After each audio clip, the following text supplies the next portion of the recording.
To repeat myself a bit, this is a Douglas chronology of his pre-Civil War career, part one. And what I want to emphasize is that the narrative was published at a time when Douglas held certain views, and those views changed by the time that he gave his famous speech, "What to the Slave is the 4th of July." So I want you to have a sense of both contexts and to see how they are a bit different. So as I mentioned last week, Douglas born into slavery in the Eastern Shore of Maryland, about 40 miles from where I live right now. He is 20 years a slave. He escapes, makes his way to Massachusetts, which is where I grew up. He spoke at an anti-slavery convention in Nantucket. William Lloyd Garrison, white abolitionist leader of the most prominent anti-slavery society, thinks he's great. He hires him as a lecturer for the organization. Douglas works for him for 4 years, publishes the narrative in 1845, in part because people were saying someone this eloquent couldn't possibly have been a slave. So Douglas wanted to establish his credentials. And of course, he also wanted to expose the horrors of slavery. And because the narrative was so popular, he had to flee to the British Isles to escape from fugitive slave catchers. So I talked about that last week. And I want to just reinforce this idea of what Douglas's core beliefs were while he worked for William Lloyd Garrison. He believed, as Garrison believed, in moral suasion, nonviolence. I think this is important, and he changes his view on that. He believed that the Constitution is a pro-slavery document. In some sense, that links him to current critical race theorists who say that the country is founded in slavery. That's kind of what Douglas believed, and that's what Garrison believed. And therefore, they thought, don't participate in elections or the political process. You'll just be corrupted by a corrupt nation. Douglas always believed in immediatism, that slavery is immoral and must end immediately. And this is the frontispiece that I showed last time. And just to reinforce, I think this would be great to show students. It was important here that it says that it was written by Douglas himself. It was published by William Lloyd Garrison, who would sell this for money, to make money for his organization.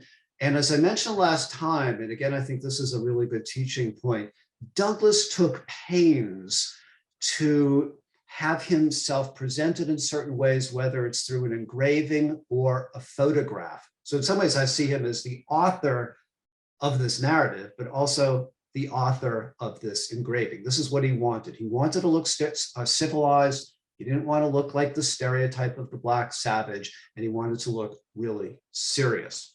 Okay, so this now we get to points that I didn't talk about last time. This is a picture of William Lloyd Garrison. I think it's a nice painting. It gives a nice sense that the person that Douglas was working for was, a Boston white elite guy who had very profound convictions that slavery was horrible. If your students look at all of the narrative, they'll see that it begins with William Lloyd Garrison's preface. And then there's a preface by Wendell Phillips. And the idea of a lot of these slave narratives is they had to be legitimated by white people. And I'll just call your attention to right around here. And this is like a 3 or 4 page preface. So you're just getting a snippet. He says about Douglas, capable of high attainments as an intellectual and moral being, needing nothing but a comparative small amount of cultivation to make him an ornament to society and a blessing to his race, Basically, he's pretty patronizing, he's pretty condescending. And if I were to paraphrase, I would say he's saying something like, Douglas is a credit to his race. And Douglas, when he reprinted this and then did other autobiographies, made sure that white people did not introduce him. He didn't like that.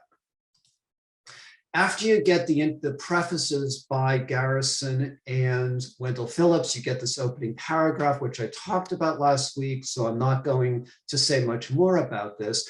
I just want to point out that it's first person. It is very non-aggressive, non-militant.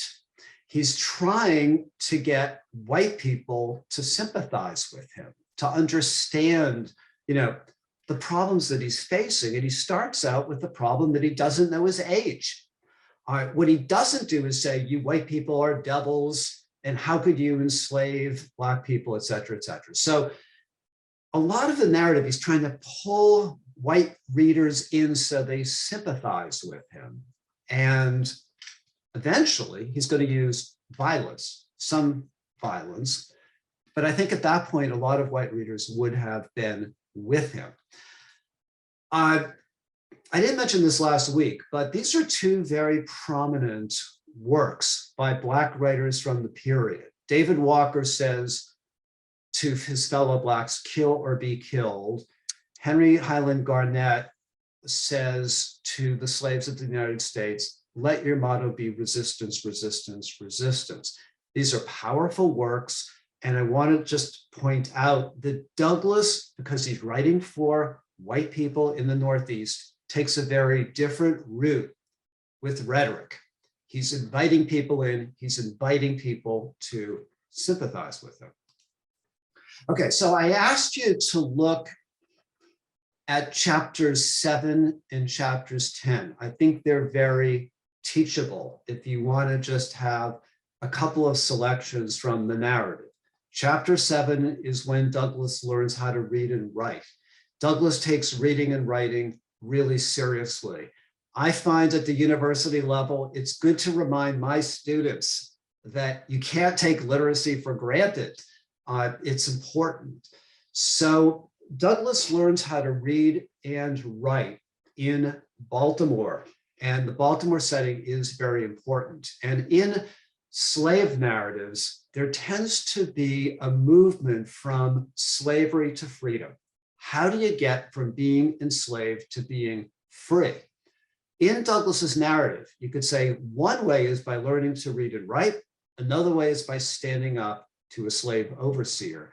But Douglass basically says in the narrative that being sent to Baltimore was crucial to him becoming free. And the situation is that he is owned by someone named Thomas Auld in the Eastern Shore of Maryland, who has a brother, Hugh Auld, in Baltimore, and he decides to send Douglass there to help Hugh and his wife, Sophia, raise their little kid. So here's a nice picture of Baltimore from this time. This is Federal Hill in the front. That's part of Baltimore. Now it's like a hip place to live. And you can see in the background of developing Baltimore. It actually was a cosmopolitan industrial city with a lot of free Blacks, not just enslaved Blacks, but free Blacks. And if you're a sports fan, it's right around this side here where the two sports stadiums were eventually built. Okay, so here's a key passage that's not in chapters 7 and 9 that I just wanted you to know about. This is a passage in the narrative when Douglass learns he's being sent to Baltimore. And I'm going to read most of this. Going to live at Baltimore laid the foundation and opened the gateway to all my subsequent prosperity. I have ever regarded it as the first plain manifestation of that kind providence which has ever since attended me and marked my life with so many favors.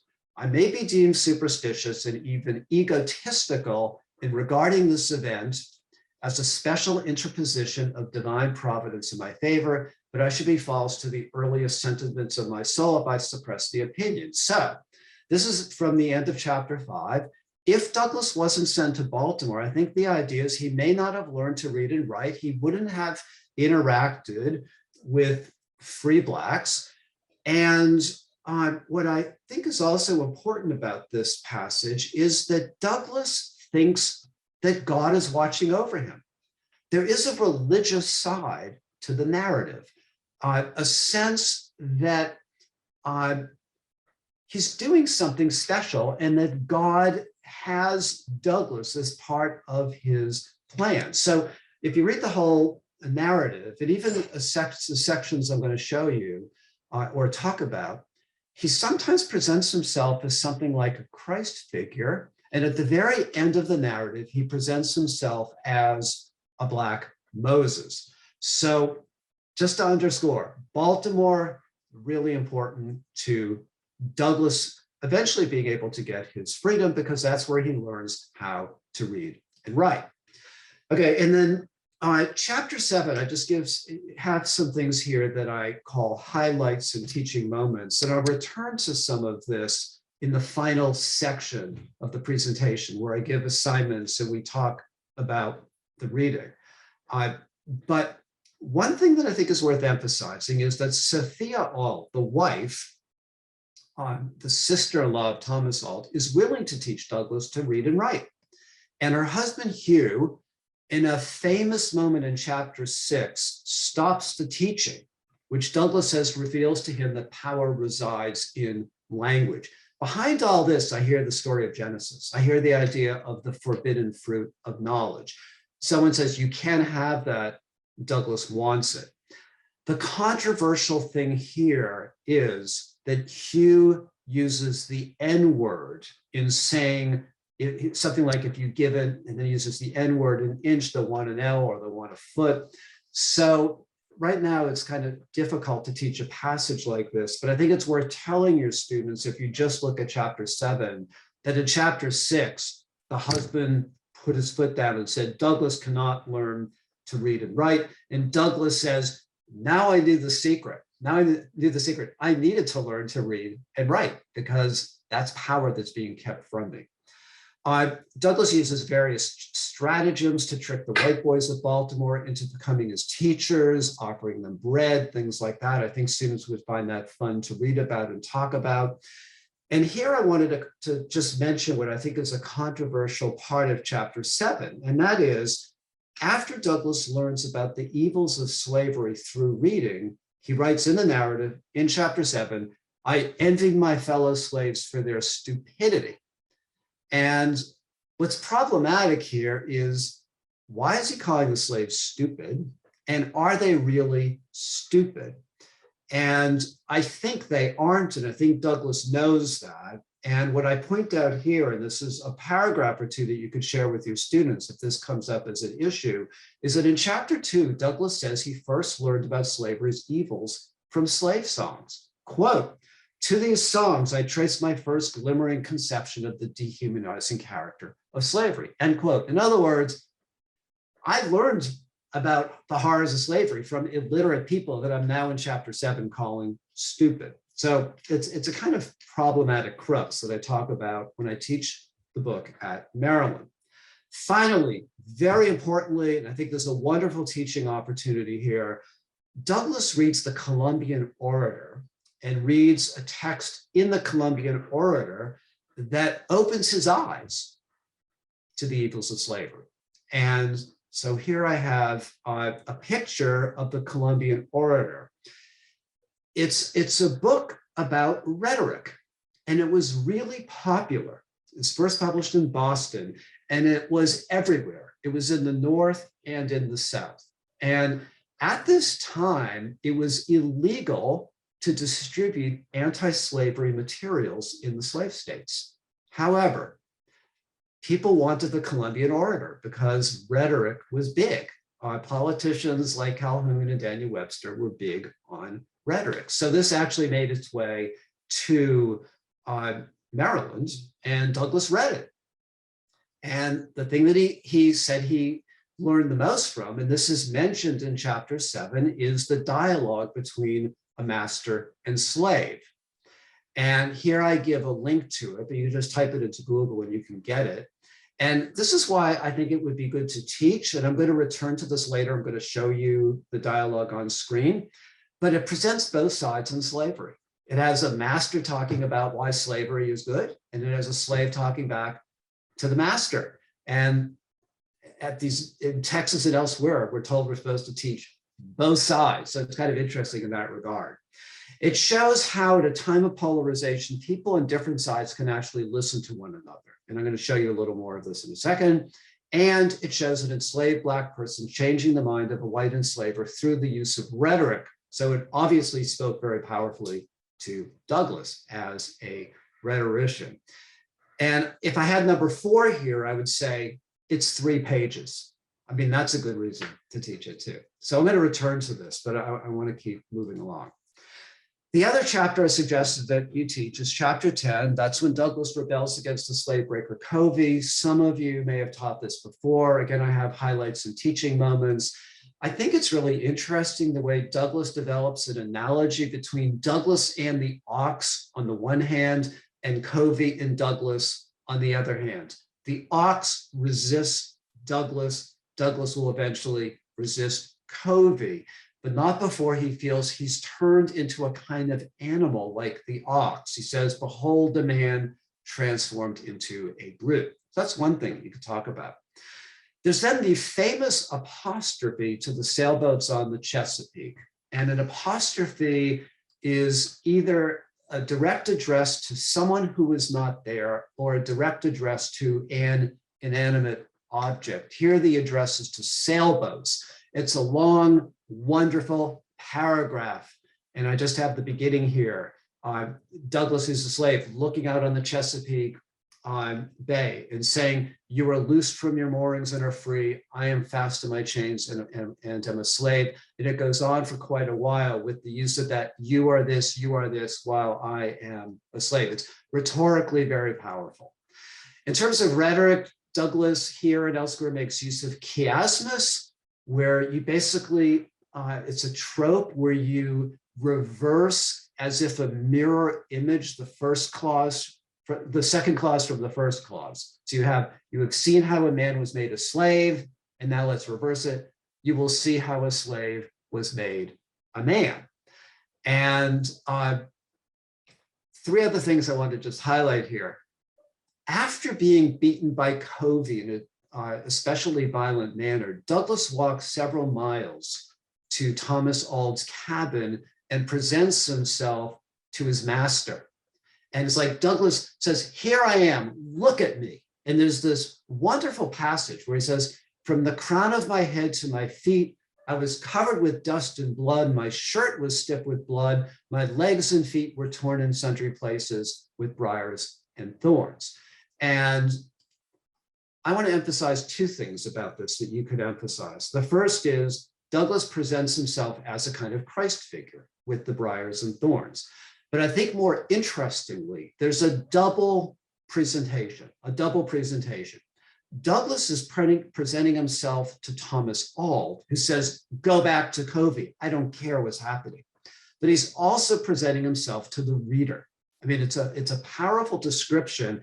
And I think at that point, many readers in the Northeast in particular would be with Douglas, that we would say, I don't want to be with Thomas Auld and say, go back to Covey. I'm with Douglas. There is something cruel and horrible about what's going on here.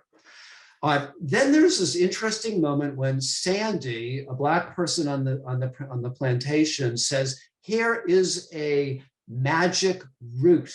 Take this root. It will prevent you from being beaten by Covey. That's worth talking about as well. Initially, Douglas takes the root and Covey doesn't beat him. Then Covey beats him. And I think there's two things here that are worth emphasizing. The first is the Black solidarity here really seems to matter to Douglas. This is a Black person who cares about another Black person who reaches out to him. That said, Douglas thought of himself as not superstitious, as civilized, and he ultimately rejects this idea that some kind of magic root is going to help him. That's an interesting moment.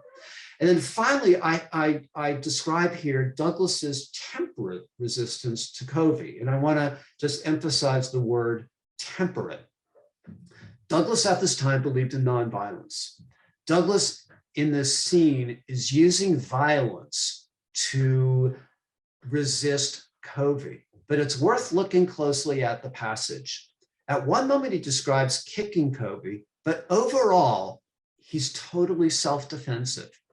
It's a 2-hour wrestling match. He doesn't want to use violence, but he kind of does and he kind of doesn't, because he's still kind of sharing that belief that wild violence isn't what he's up for. And I think he also doesn't want to present himself in terms of the stereotypical so-called savage slave. So I think that the resistance itself is worth looking at in the context of Douglas saying, I'm into nonviolence. And then he says, when finally it works and Covey no longer is whipping him, and they stood up for himself. It was a glorious resurrection from the tomb of slavery to the heaven of freedom. Again, using religious rhetoric, Christ-like rhetoric with the resurrection. So I think those two chapters would be great to teach. And then just to remind you from last time, the appendix has a different kind of voice. Douglass is ironic. Douglass is angry. Douglass is sarcastic. I think by the very end of the narrative, he thinks people are with him, and it kind of looks forward to the voice he uses in What to the Slave is the 4th of July. Okay, so now I'm jumping to the next context. And just to highlight a few things from last week, Douglass is purchased out of slavery. He's free. He returns to Rochester, New York, not Boston. Rochester is a center of reform.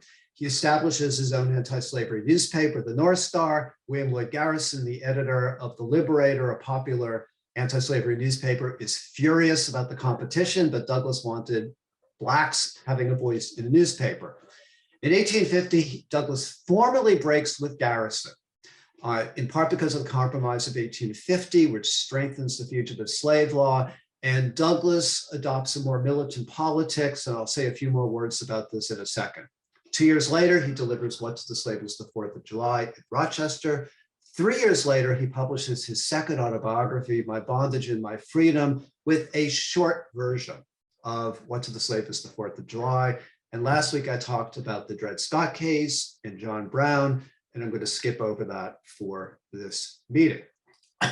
So this is also from last week, but I think this is really important to reinforce. When Douglass broke with Garrison in 1850, he gave a couple of lectures saying that the Constitution is an anti-slavery document. This is huge. This is a major change. What Douglass is basically saying is that the country is founded on an anti-slavery work, the Constitution, and also the Declaration of Independence. So in that respect, and again, now I'm thinking about contemporary debates about critical race theory, in that respect, Douglass would not be a critical race person, because the critical race theory people say the nation is founded in pro-slavery, in complicity with slavery. And Douglass came to a different position after 1850. I think he saw this as a useful position because it allowed him to participate in elections and the larger political process and to have hope. Douglass also came to believe that anti-slavery violence in some instances is a proper response to the violence of slavery. And in particular, Douglass applauded the use of violence to resist fugitive slave catchers who were coming to places like Boston in search of fugitive slaves. And in one case, a fugitive slave hunter was killed in Boston, and Douglass gave a speech saying that's great. And the reason he could say that is he said, abolitionists, Black and white, are kind of like the American patriots. They use violence against tyranny. Why can't we? And of course, that then plugs into a speech that he gives around the time of July 4th, which we'll get to in a second. So here's a picture of Douglass that I showed last time in 1852. That's the year he gave the speech, What to the Slave is the 4th of July. And again, I mean, it's a really studied picture in which Douglass looks serious and civilized and kind of most glaring at us in anger. And this is what he wanted, how he wanted to be portrayed. Douglass gave the speech, What to the Slave is the 4th of July, in Corinthian Hall in Rochester. And I think it's nice to have a picture of it. It was a splendid building, kind of neoclassical. It was first opened in 1849, 3 years before the talk. Ralph Waldo Emerson, Charles Dickens, and other luminaries spoke there. It was also a music hall. And if you know 19th century music, Jenny Lind, the most popular opera singer at mid-19th century, performed at Corinthian Hall. There were also different kinds of gatherings there. This is the interior space of Corinthian Hall. It could hold about 600 people. And I have at the bottom of the slide that Douglass spoke on July 5th at the invitation of the Rochester Ladies Anti-Slavery Society. There are approximately 600 abolitionists there. They paid an admission charge of 12 cents, which is more than a day laborer would earn back then. So it had a somewhat elite crowd. Probably the setup inside was different for the lecture. This looks like there's a banquet in progress. I want to emphasize two things here. The first is that the speech was given on July 5th. The Rochester Ladies Anti-Slavery Society asked Douglass to speak on July 4th. He said, I cannot speak on July 4th. How can I celebrate independence on July 4th when my people are in slavery? There was a tradition going back to the 1820s of what historians call July 5th speeches. Black orators who gave lectures lamenting the failure of the nation to live up to the ideals of the Declaration of Independence, which is what was being celebrated on July 4th. So what better day to do that on July 5th to make the point? Another thing that's worth emphasizing is that Douglass at the time spoke to people who were totally on his side. And one way of reading this speech is that he was speaking to anti-slavery people and saying, being anti-slavery might not be enough. We need some real passion. We need some real force. Things aren't happening in the way that we are hoping. So one of his audiences he crafts the speech for would be committed abolitionists, such as the women who are connected to the Anti-Slavery Society. Now, I wanted to show you this picture. This is the site of Corinthian Hall, which was raised in 1920. It's now the site of a parking lot near Holiday Inn. So much for history in Rochester. After Douglass gave the talk, he immediately published a pamphlet version. And this is the first version of the pamphlet version. It was 50 cents a copy, again, kind of expensive for the time. And here, what I'd want to emphasize is that when he gave the speech, the audience was committed anti-slavery people. But Douglass has a larger audience in mind, and I think mostly in the Northeast, because it would be hard to circulate this in the South, but just people in the Northeast who aren't yet committed to abolition. And he's making a strong argument about the evil of slavery, the need and the hypocrisy and the contradictory nature of slavery existing in a land that celebrates freedom and independence. 3 years later, in My Bondage and My Freedom, which Douglass published in New York in 1855 and had it introduced by a Black physician, intellectual, not a white person, and has this wonderful image, Douglass in a kind of fighting stance, still with his sports coat and tie. Douglass, in an appendix, created a short version of What to the Slave is the 4th of July. And that's what you're reading. That's what I asked you to read. And that's the shortest version you could teach the students. If you have really good students, tell them to go online. The long version is about 25 pages and definitely worth reading, but it is long. So Douglass selected, I think, what he thought was the punchiest part of the speech and put it in the appendix. Okay, so I'm nearly done with my presentation at this point. These are key passages from What to the Slave is the 4th of July. And I did present in this last year, and some of this repeats what I said last year. It begins, fellow citizens. And I'd remind you that last week we talked about the Dred Scott decision in which the Supreme Court declared that Blacks could never become citizens. So speaking to his audience, saying, I am a citizen and I am part of you, is very aggressive, politically aggressive, and kind of smart and canny on Douglass's part. The 4th of July is yours, not mine. You may rejoice, I must mourn. And I would just go on and say, therefore, I am going to speak on July 5th about the limits and hypocrisy of July 4th in a nation that celebrates freedom and is also a slave nation. And at this point, England, the British Empire, had abolished slavery. So the United States was a holdout in this Anglo-American relationship. In the speech, he refers to the great sin and shame of America and quotes from Psalms 137. Religion is important to Douglass's writings, and it's probably worth pointing out that when he first arrived in New Bedford after he escaped from slavery in 1838, he was a lay preacher for the African Methodist Episcopal Church. So I see the Bible in a lot of his writing. He says, must I undertake to prove that the slave is a man? He's reached the point where he's sick of making arguments like that. So instead, he says, at a time like this, scorching irony, not convincing argument is needed. And again, look at the appendix to the 1845 narrative for scorching irony as well. And then I note here, he works with the form and tone of the Jeremiad. The Jeremiad is, let's say, a sermon by someone who models themselves, their voice, on the voice of the prophet Jeremiah in the Old Testament.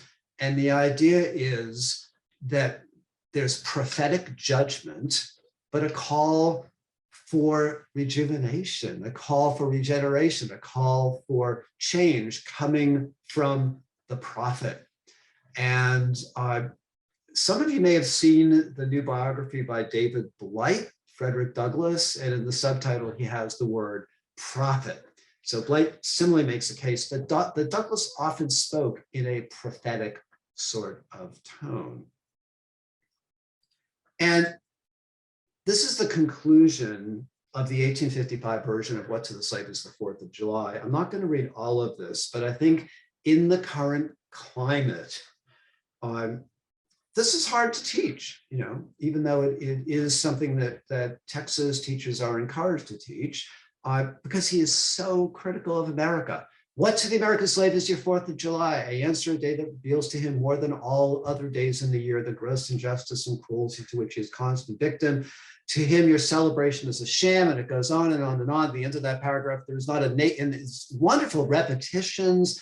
There's not a nation on the earth guilty of practices more shocking and bloody than are the people of these United States at this very hour. And then he basically says in the next paragraph, look around the world, you won't find a nation as evil as the United States. In the discussion portion that will follow the Q&A, I want to talk a bit about how one might teach this material. I think there is a way to teach it, but I could imagine parents saying, what in God's name are you teaching our children? That America is so evil, et cetera, et cetera. And I want to show you one more thing before stopping. In the longer version of What to the Slave is the 4th of July, Douglass has a section that's not in the short version, in which he talks about the American revolutionaries of 1776. So this is from near the opening of the actual speech he gave in 1852. He says, they were peacemen, but they preferred revolution to peaceful submission to bondage. They were quiet men, but they did not shrink from agitating against oppression. With them, justice, liberty, and humanity were final, not slavery and oppression. And part of what he's arguing during the 1850s is that the abolitionists, black and white, are in the tradition of the American revolutionaries. And he's saying to white people in particular, you have a holiday that is celebrating violence against tyranny. So don't say that you're totally anti-violent. And his argument here is that abolitionists, like the 4th of July, are peacemen, but they are not into peaceful submission and bondage. They are willing to adopt revolution. And I think it's a very kind of rhetorically powerful, ideologically powerful argument that he's making right around the time of July 4th. So the narrative has Douglass when he's with Garrison, when he hasn't yet kind of broken from that group and become a bit more aggressive in his thinking. It's a classic work, and I think those 2 chapters are very much worth teaching. And then this is Douglass at a point where he has broken from from Garrison. He's more willing to embrace violence, but he also is thinking that America is founded on texts that are about anti-slavery. So I'm going to briefly stop here, and I'm going to stop.